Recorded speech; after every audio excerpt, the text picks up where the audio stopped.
ഇന്നത്തെ എപ്പിസോഡില് ലാലേട്ടൻ പറഞ്ഞ ഒരു പഞ്ച് ഡയലോഗ് എന്നെ ഭയങ്കരമായിട്ട് സ്ട്രൈക്ക് ചെയ്തു കേട്ടോ.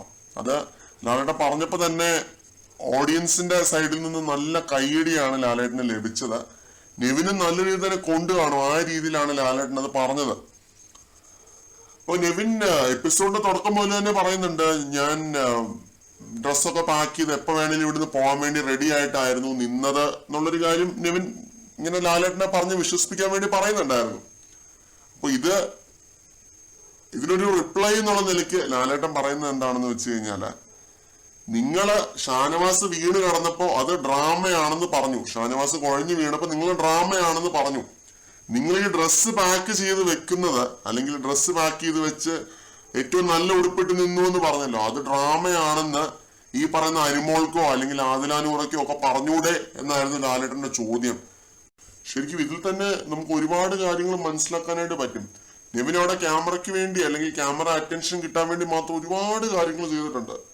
ആഴ്ചയുടെ തുടക്കം തൊട്ട് എടുത്ത് അവസാനം വരെ നോക്കുവാണെങ്കിൽ ഒരുപാട് പ്രശ്നങ്ങൾ, വെള്ളം കോരി ഒഴിച്ചതാണെങ്കിലും അതെ, പിന്നെ ഇത്രയും പ്രശ്നങ്ങൾ ഉണ്ടായി കഴിഞ്ഞിട്ട് ഡ്രസ്സ് പോയി മാറിയിട്ട് ലാലേട്ടൻ ചൂണ്ടിക്കാണിച്ച പോലെ അത് ഡ്രാമയായിട്ട് വേണമെങ്കിൽ വേറുള്ളവർക്ക് കണ്ടൂടെ. ഞാൻ പറഞ്ഞു വന്ന കാര്യം വളരെ സിമ്പിളാണ്.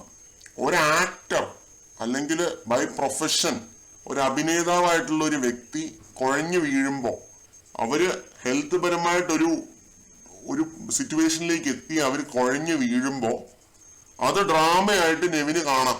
നെവിൻ അത് ഡ്രാമയായിട്ട് കാണുന്നു. ക്യാമറ അറ്റൻഷന് വേണ്ടി ചെയ്യുന്നതാണെന്ന് നെവിൻ പുറത്തേക്ക് ചിത്രീകരിക്കാൻ ശ്രമിക്കുന്നു. പക്ഷെ അതേസമയം നെവിൻ ക്യാമറ അറ്റൻഷന് വേണ്ടി ചെയ്യുന്ന കാര്യങ്ങളൊക്കെ അവിടെ ജസ്റ്റിഫൈഡ് ആവുകയാണ്, അവിടെ ലഘൂകരിക്കപ്പെടുകയാണ്. ലക്ഷ്മിയുടെ ഭാഷയിൽ പറഞ്ഞ നോർമലൈസ് ആവുകയാണ്. കാരണം നെവിൻ ആക്ടർ അല്ല.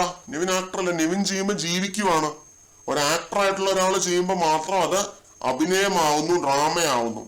അപ്പൊ ഇതെന്ന് പറഞ്ഞ് ഇത് ആ ഒരു ഡുവാലിറ്റി നിന്നുകൊണ്ടാണ് ലാലേട്ടൻ സംസാരിച്ചത്. നല്ലപോലെ വാരിയാണ് ലാലേട്ടൻ ചെയ്തത്. ഈ ഒറ്റ ഡയലോഗ് മതി നെവിൻ എന്ന് പറഞ്ഞ കണ്ടസ്റ്റന്റിനെ അളക്കാനായിട്ട്. ഈ ഒറ്റ ഡയലോഗ് മതി.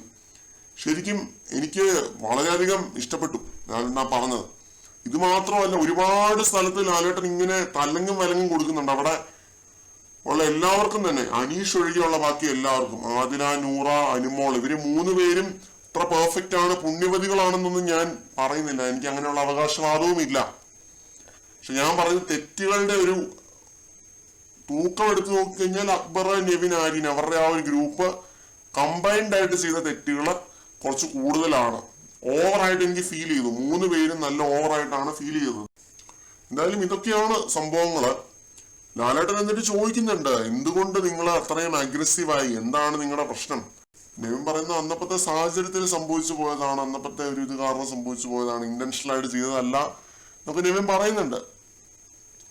അപ്പം എനിക്കിതൊക്കെ കണ്ടിട്ട് തോന്നി എന്താണെന്ന് വെച്ച് കഴിഞ്ഞാൽ, ലാലേട്ടൻ നല്ല നാലെണ്ണം പറയേണ്ടതായിരുന്നു, പറഞ്ഞിട്ടില്ല. ഒരു 50-ാമത്തെ ദിവസം 40-ാമത്തെ ദിവസം ഒക്കെയാണ് ലാലേട്ടൻ ഭയങ്കര ഫയറായിട്ട് നമ്മൾ കണ്ടത്. മത്സരം ഇത്രയും ശക്തമാവുമ്പോഴായിരുന്നു ലാലേട്ടൻ ആ ഒരു ഫോമിലേക്ക് വരേണ്ടത്. ഇന്ന് ഇത്തിരി ഭയങ്കര ലൈറ്റ് ആയ പോലെ എനിക്ക് തോന്നി. പറയേണ്ട കാര്യങ്ങളൊക്കെ പറഞ്ഞു എന്ന് പറഞ്ഞാലുണ്ടല്ലോ, അതിന്റെ ആ ഒരു ഇന്റൻസിറ്റി കുറഞ്ഞു പോയ പോലെ എനിക്ക് ഫീൽ ചെയ്തു. അത് എല്ലാവർക്കും തോന്നിയിട്ടുണ്ടാവും. പ്രോമോ ഒക്കെ കണ്ടപ്പം നല്ലപോലെ പ്രതീക്ഷിച്ചതാണ്. എന്തായാലും പ്രോമോ കണ്ട് പ്രതീക്ഷിക്കുന്ന പരിപാടിയൊക്കെ ഇനി നിർത്തി. ലാലേട്ടന്റെ എപ്പിസോഡിന്റെ കാര്യത്തിൽ കേട്ടോ, ടാസ്കും കാര്യങ്ങളൊക്കെ അതവിടെ നിന്നോട്ടെ, പ്രോമോ വന്നിപ്പം നമുക്ക് ഒരു ഐഡിയ കിട്ടും. പക്ഷെ ലാലേട്ടൻ എപ്പിസോഡിന്റെ കാര്യത്തിൽ പ്രോമോ കണ്ടിട്ടുള്ള ഒരു വിലയിരുത്തലോ കാര്യങ്ങളോ ഒന്നും അത്ര ആക്യുറേറ്റ് ആയിരിക്കില്ല. കാരണം ലാലേട്ടൻ ഇപ്പൊ ഭയങ്കര ലോ ആയിക്കൊണ്ടിരിക്കുകയാണ്. ഒരു 30, 40, 50 ദിവസമൊക്കെ ആയപ്പോൾ ലാലേട്ടൻ ഫയർ ആയിരുന്നു. ഇപ്പൊ ഇത്രയും ലോ ആയ പോലെ തോന്നി. അത് വളരെ സത്യസന്ധമായിട്ടുള്ള ഒരു അഭിപ്രായമാണ്. പ്രേക്ഷകരുടെ അഭിപ്രായങ്ങൾ കമന്റ് സെക്ഷനിൽ പറയുക. ശരിക്കും പറഞ്ഞാൽ 6 പേരെ പൊരിക്കാനുള്ള കാര്യങ്ങളും ഉണ്ടായിരുന്നു. ആദില, അനുമോള്, നൂറ, 3 പേരെ പൊരിക്കാനുള്ള ഒരു സൈഡിലും, പിന്നെ അക്ബർ, ആര്യൻ, നെവിൻ, ഈ 6 പേരും നല്ല രീതിയിലുള്ള കന്നന്തിരിവ് തന്നെ കാണിച്ചിട്ടുണ്ട് ഈ കഴിഞ്ഞ ആഴ്ച. അതിൽ തന്നെ അവര് ഹോസ്പിറ്റലിൽ പോകാനായിട്ട് 8 മിനിറ്റ് എടുത്തു. ഇച്ചിരിയും കൂടെ ഒക്കെ ഒരു പൊട്ടിത്തെറിച്ച് ലാലേട്ടൻ നിൽക്കേണ്ടതായിരുന്നു. അവിടെ ഒന്നും ലാലേട്ടൻ അങ്ങനെ പൊട്ടിത്തെറിക്കുന്നതായിട്ട് കണ്ടില്ല. 8 മിനിറ്റ് നിങ്ങൾ എടുത്തു എന്ന് ലാലേട്ടൻ പറയുന്നുണ്ട്, എംഫസൈസ് ചെയ്ത് പറയുന്നുണ്ട്.